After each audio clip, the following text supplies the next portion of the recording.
All right, so I wanted to show y'all what y'all needed to do for the tests for Monday or Tuesday, depending on what test you're taking.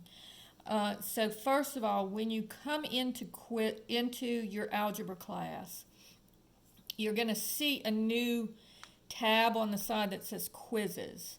So I want you to click on quizzes.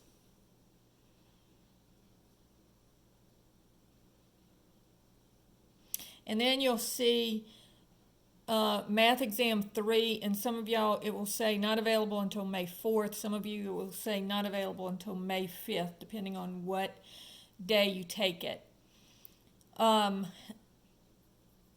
If you're on May 4th, it will start at 8 a.m. and on May 4th and end at 8 a.m. on May 5th. So you have to take it within those times. You will have 2 hours to take the test. So please make sure that you know that you've only got 2 hours to take the test. Now, the test is open book and open notebook. So first of all, before we go on, we're going to look at Exam 3 practice. So if you'll click on that,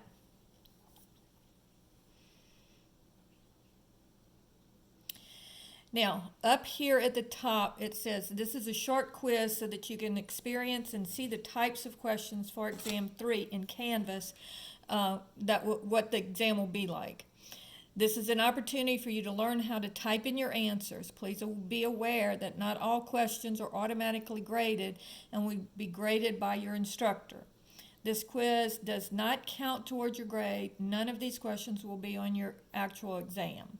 And if you scroll up a little bit, this is the book because there are some questions that are short answer questions. And so most of these questions came from this book, the OpenStax College Algebra book. And if you click on this link, it will actually bring you to the OpenStax book. And you can I would suggest that you browse through it and make sure that you understand how to work these problems. All right? Now, yours will say start the quiz. Mine says preview. But let's just go to the quiz.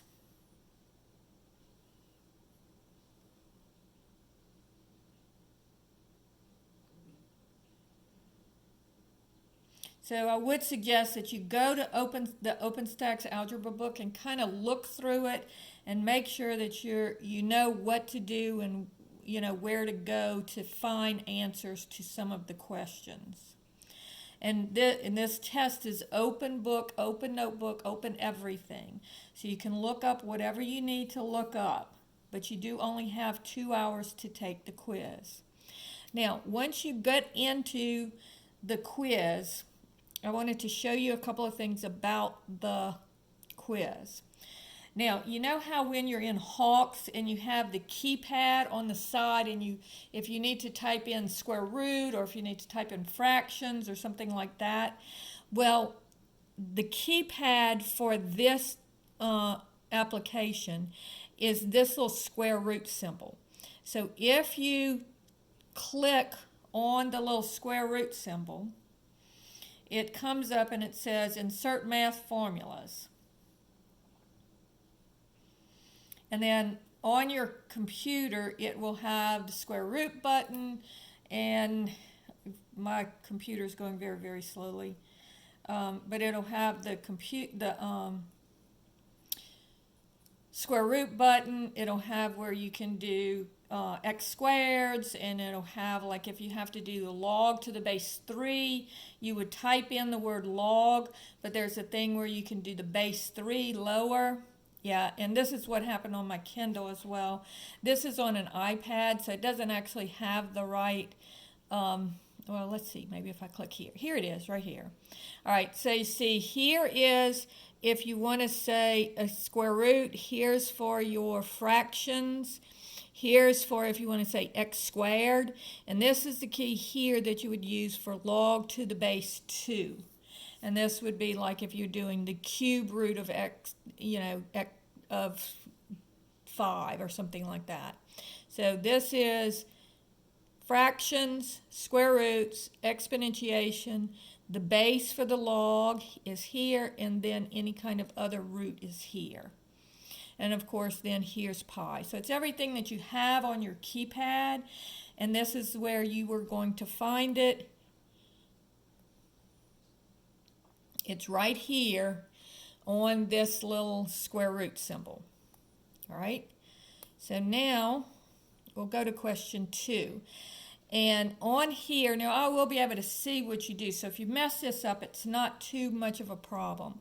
But it says the x-intercept is, and then you're going to have to type in your answer here. Now when you do that, make sure you don't put any spaces. So you see here's the answer, but don't put any spaces in your answer because it won't count it as right if you have spaces.